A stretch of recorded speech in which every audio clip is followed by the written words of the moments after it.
अनुलोम विलोम का अभ्यास इतना लाभकारी, इतना प्रभावकारी है कि जब हम उसका अभ्यास अपने जीवन में उतारने लगते हैं तो अनुलोम विलोम करने से क्या क्या फायदा होगा वो मैं पहले बता देता हूँ।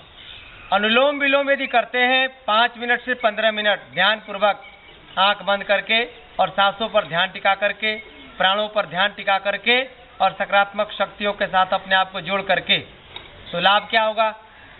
ब्लड प्रेशर ठीक हो जाएगा, हाई ब्लड प्रेशर और लो ब्लड प्रेशर भी बिना दवाई का। जिनको चर्म रोग है, चाहे सफ़ेद दाग ही क्यों ना हो, अन्य चर्म रोग को छोड़ दीजिए, वो तो बहुत जल्दी ठीक होंगे। सफ़ेद दाग, घुटना दर्द, कमर दर्द, गठिया, साइटिका, हृदय संबंधी बीमारी, हार्ट में जो ब्लॉकेज हो रहे हैं, हार्ट में या आपके शरीर में कोलेस्ट्रॉल की समस्या है, ब्रेन हेमरेज या माथा में दर्द हो रहा है, माइग्रेन, अधकपारी की समस्या, गर्भाशय की समस्या, शरीर के तमाम बीमारियों को बैलेंस में करने वाला, शरीर के सारे असंतुलन को संतुलित करने वाला यह है प्राणायाम अनुलोम विलोम। कौन सा प्राणायाम? अनुलोम विलोम। अब इसकी विधि बताता हूँ कैसे करना है। इसमें हम एक ध्यान मुद्रा में बैठ जाते हैं, फिर बाएं हथेली को ध्यान मुद्रा में लगा करके बाएं घुटना पे रख लेते हैं, दाहिने हाथ को उठाते हैं, उठा लीजिए, तर्जनी को मोड़ लीजिए और अंगूठा को दाहिने नाक पे लगा लीजिए। ऐसे बाएं नाक से धीरे धीरे 5 सेकंड तक सांस भरिए, फिर बाएं नासिका को बीच की 2 उंगली से बंद कर लीजिए और दाहिने नाक से अंगूठा हटाकर धीरे धीरे प्राण वायु को छोड़िए, फिर दाहिने से भर लीजिए, दाहिना बंद करिए और बाएं से छोड़िए। आइए मिलकर के अभ्यास करते हैं हम सभी। आंख बंद कर लीजिए, मन शांत।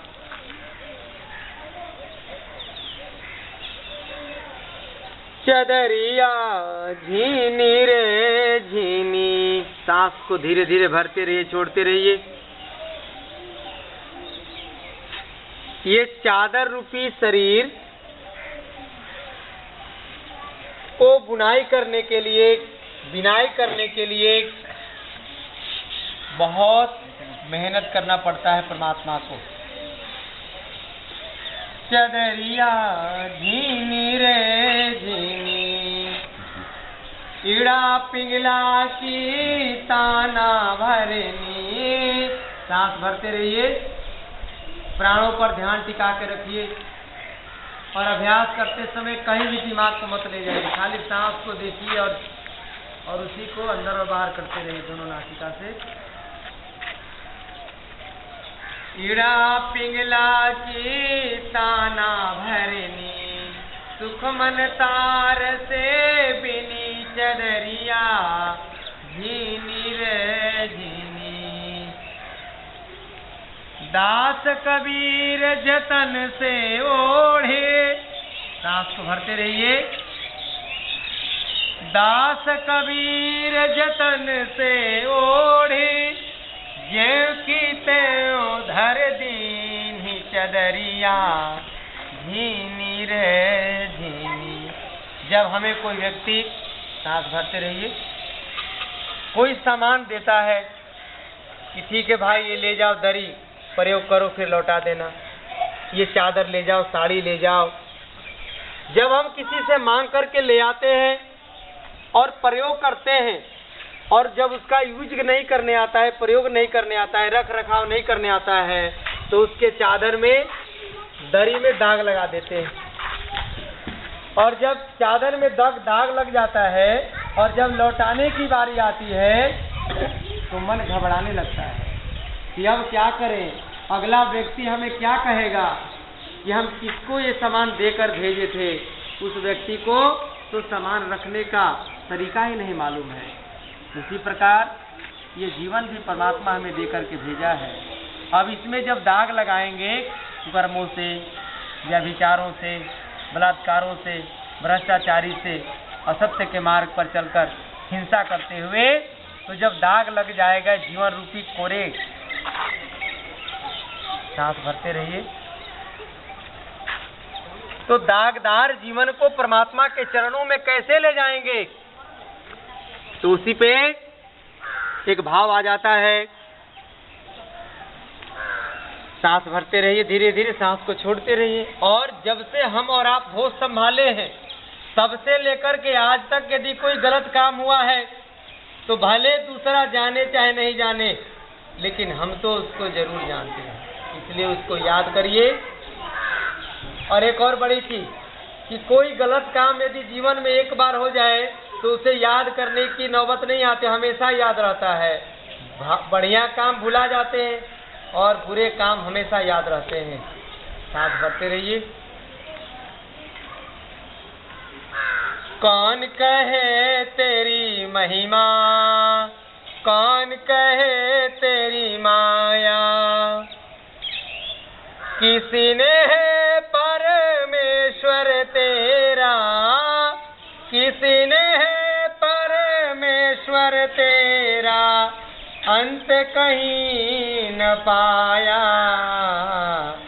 कौन कहे तेरी महिमा, कौन कहे तेरी माया। लंबा गहरा सांस भरते रहिए। आंखें बंद, मन शांत। अब आपके बीच में अष्टांग योग की चर्चा करते हुए महर्षि पतंजलि ने अष्टांग योग के बारे में हमें बताया है। यम, नियम, आसन, प्राणायाम, प्रत्याहार, धारणा, ध्यान और समाधि। जब इस 8 प्रकार के अभ्यासों के साथ जब जीवन जोड़ते हैं तो मेरा जीवन सामान्य नहीं हो जाता है, असामान्य की तरफ। यानी हम मानव नहीं महामानव हो जाते हैं, लेकिन उसके लिए अष्टांग योग को धारण करना पड़ेगा। तो पहले मैंने बताया यम और नियम। सांस धीरे धीरे भरते रहिए और सुनते रहिए। अष्टांग योग के पहले ही 2 अभ्यास हैं, यम और नियम। यम के भी 5 प्रकार होते हैं। सत्य, अहिंसा, अस्तेय, अपरिग्रह और ब्रह्मचर्य। नियम के भी 5 प्रकार हैं।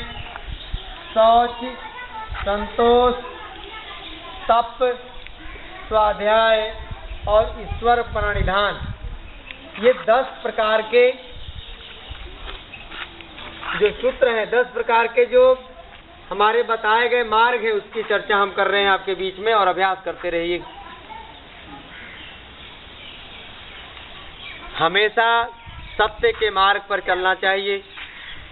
असत्य के मार्ग पर चलने में यदि आसानी भी हो तो उस पे नहीं चलना चाहिए। सत्य के मार्ग पर चलने में कठिनाई भी हो, संघर्ष भी हो, यहाँ तक कि प्राण भी निकल जाए, तो सत्य के मार्ग पर अडिग रूप में चलना चाहिए। दूसरा है अहिंसा। केवल पशु पक्षियों को जान मारना ही हिंसा नहीं है। हमारे वाणी के द्वारा, हमारे आचरण के द्वारा, हमारे कर्मों के द्वारा यदि किसी दूसरे व्यक्ति को ठेस पहुंचता है, दिलों में चोट पहुंचता है, तो यह भी हिंसा ही है। पति अपने पत्नी को सताए, बाल बच्चों को सताए, वह भी हिंसा है। यानी हमारे कर्मों के द्वारा, आचरण, व्यवहार और वाणी के द्वारा यदि किसी को कष्ट पहुंच रहा है तो यह भी हिंसा ही है। ऐसा नहीं करना है हमें। तीसरा है अस्तेय। चोरी नहीं करना। किसी दूसरे के सामान को भूल कर के भी लेना नहीं, बिना उसे बताए हुए। इसे कहते हैं चोरी। फिर है अपरिग्रह, यानी जरूरत से न्यूनतम आवश्यकताओं से ज्यादा सामान को रखना, इसे कहते हैं अपरिग्रह।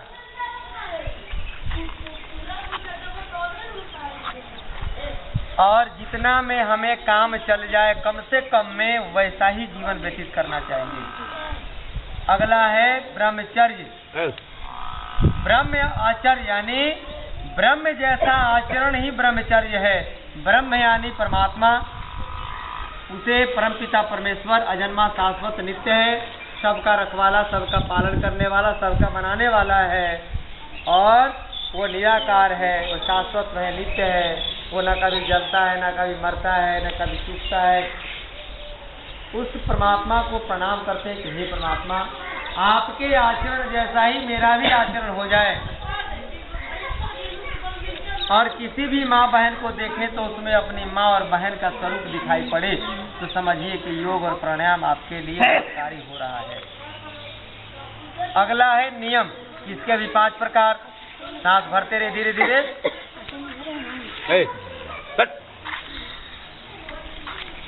धीरे धीरे अनुलोम विलोम में बाएं नाक से सांस भरना, दाहिने से छोड़ना, दाहिने से लेना, फिर दाहिने को बंद करके बाएं से छोड़ना।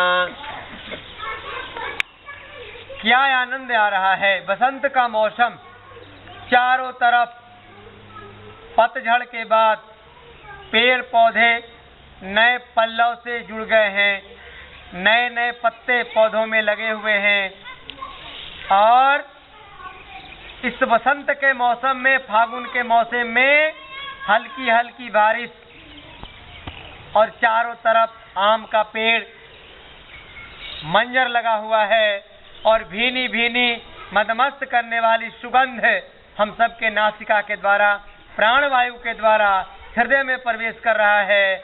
ऐसा सौभाग्यशाली, भाग्यशाली विरला ही कोई होता है और हम और आप वैसे विरले लोगों में ही हैं जो इस पवन को धीरे धीरे बसंत के रूप में धारण कर रहे हैं। तो आइए नियम की चर्चा करते हुए उसमें शौच यानी शुचिता अंदर से और बाहर से, संतोष यानी जो हम परिश्रम करके जो कमाते हैं उसमें संतोष करके जीवन जीना और आनंद की अनुभूति को प्राप्त करते रहना।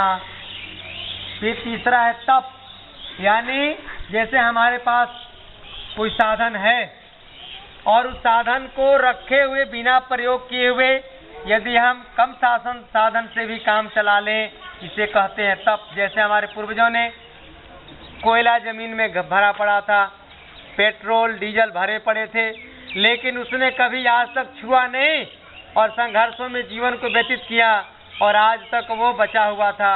लेकिन आज हम लोग उसका दोहन कर रहे हैं और हमारे पूर्वज उसका तप करके बचा के रखे थे। ऐसा ही तप हमें करना है। फिर स्वाध्याय यानी अच्छे अच्छे ग्रंथों का पढ़ना, अच्छे अच्छे पुस्तकों के ज्ञान को लेना और अच्छे अच्छे संत महात्माओं के वाणी को सुनना और अपने महापुरुष राम कृष्ण लक्ष्मी दुर्गा सरस्वती पार्वती के आचरण को जीवन में उतार करके योगाग्नि के भट्टी में अपने आप को झोंक करके और जैसे सोना जल करके कुंदन हो जाता है, उसके मिलावट सभी भस्म हो जाते हैं, उसी प्रकार हमारे अंदर यदि इंद्रियों के माध्यम से, कर्मों के माध्यम से यदि विकार मिले हुए हैं तो योगाग्नि कर्म में हम अपने उन सारे विकारों को भस्म कर रहे हैं। फिर अगला है ईश्वर प्रणिधान, यानी आंख बंद करके और परमात्मा का ध्यान करते हुए, सांसों का ध्यान करते हुए अपने विचारों को शुद्ध और पवित्र करते हैं और संकल्प लेते हैं कि हे परमात्मा, आप जब इंसान रूप में हमें भेज ही दिया है तो आज से हम वास्तव में इंसान और मानव बन जाएंगे, आदमी बन जाएंगे। आदमी बनाने का भी यह प्रक्रिया चल रहा है और जानवर जैसा भोजन को त्याग करना है और आदमी जैसे शाकाहारी भोजन को ग्रहण करना है। खैनी, बीड़ी, सिगरेट, दारू, तंबाकू, धीरे धीरे नशा से भी अपने आप को दूर करना है और हमारा जीवन हमेशा राम और कृष्ण जैसा हो जाए और वह अनंत पथ के पथिक हो रहे हैं जिस पथ पर कभी राम ने चला, कभी कृष्ण ने चला। ऐसा सौभाग्य हम सबको मिल रहा है। धीरे धीरे हाथों को नीचे करेंगे और आंख को खोलेंगे और धीरे धीरे जब पलकों को हटाएंगे तो आंखों के सामने एक अद्भुत भाव, एक अद्भुत नज़ारा प्रस्तुत होता है और इस नज़ारे को देख करके अपने अंदर उस शांति के भावों को महसूस करते हुए धीरे धीरे अपने आँखों को खोलने का प्रयास करेंगे।